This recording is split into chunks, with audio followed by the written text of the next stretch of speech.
Hi ಎಲ್ಲರಿಗೂ ನಮಸ್ಕಾರ, welcome back to my channel. ಯಾವ ಥರ ಪಾಲಕ್ ಸೊಪ್ಪಿನಲ್ಲಿ ಮತ್ತು ಬೀಟ್ರೋಟಲ್ಲಿ ದೋಸೆ ಮಾಡ್ಬೋದು ಮಕ್ಳಿಗೆ ತುಂಬ ಇಷ್ಟ ಆಗೋ ಥರ ಅಂತ ನೋಡೋಣ ಬನ್ನಿ. ಮೊದಲಿಗೆ ನಾನು ಈ ಥರ ಸ್ಟವ್ ಮೇಲೆ ಬಿಸಿ ನೀರು ಕಾಯಕ್ಕಿಟ್ಟಿದ್ದೀನಿ.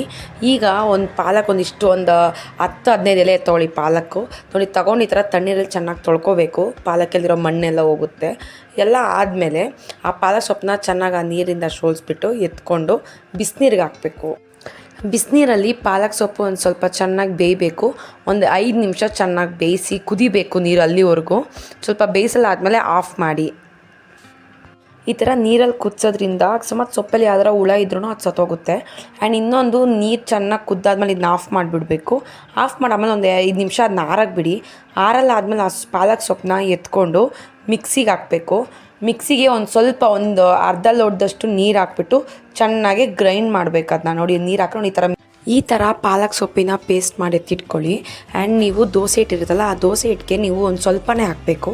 ಜಾಸ್ತಿ ಪಾಲಕ್ ಸೊಪ್ಪು ಈ ಥರ ಪೇಸ್ಟ್ ಜಾಸ್ತಿ ಹಾಕಿದ್ರೆ ಅದು ಕಹಿ ಅನಿಸುತ್ತೆ. ಆವಾಗ ಮಕ್ಕಳು ತುಂಬ ಇಷ್ಟಪಟ್ಟು ತಿನ್ನಲ್ಲ ಇದನ್ನ.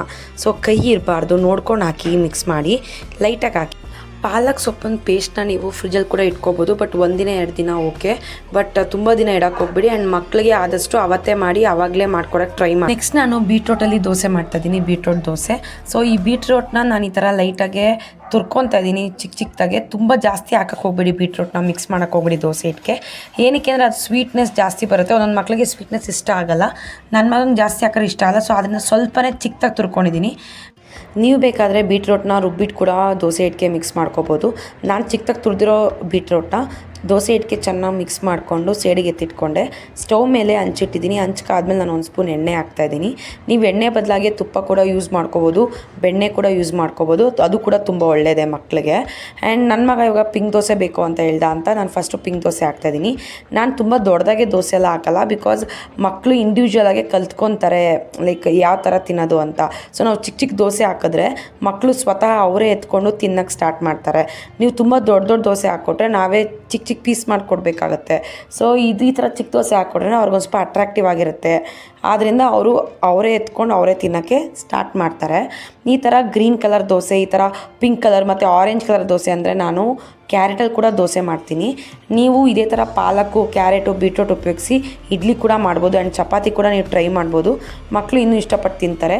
ಈಗಿನ ಕಾಲದಲ್ಲಿ ಸುಮಾರು ಜನ ಮಕ್ಕಳು ಯಾರೂ ತರಕಾರಿ ತಿನ್ನಲ್ಲ.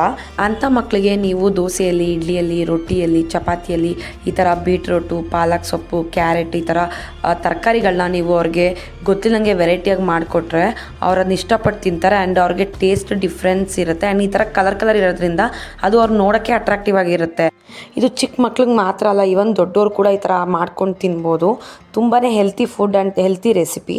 ಈ ಥರ ಇನ್ನೂ ಮೋರ್ ರೆಸಿಪಿಗಾಗಿ ನನ್ನ ಚಾನಲ್ನ ಸಬ್ಸ್ಕ್ರೈಬ್ ಆಗಿಲ್ಲ ಅಂದರೆ ದಯವಿಟ್ಟು ನನ್ನ ಚಾನಲ್ನ ಸಬ್ಸ್ಕ್ರೈಬ್ ಮಾಡಿ. ಈ ಥರ ರೆಸಿಪಿನ ನೀವು ಕೂಡ ಮನೇಲಿ ಒಂದ್ಸಲ ಟ್ರೈ ಮಾಡಿ. ನಿಮ್ಮ ಮಕ್ಳಿಗೆ ಇಷ್ಟ ಆಯ್ತಾ ಇಲ್ವಾ ಅಂತ ನನ್ನ ಕಮೆಂಟ್ ಬಾಕ್ಸಲ್ಲಿ ಕಮೆಂಟ್ ಮಾಡಿ.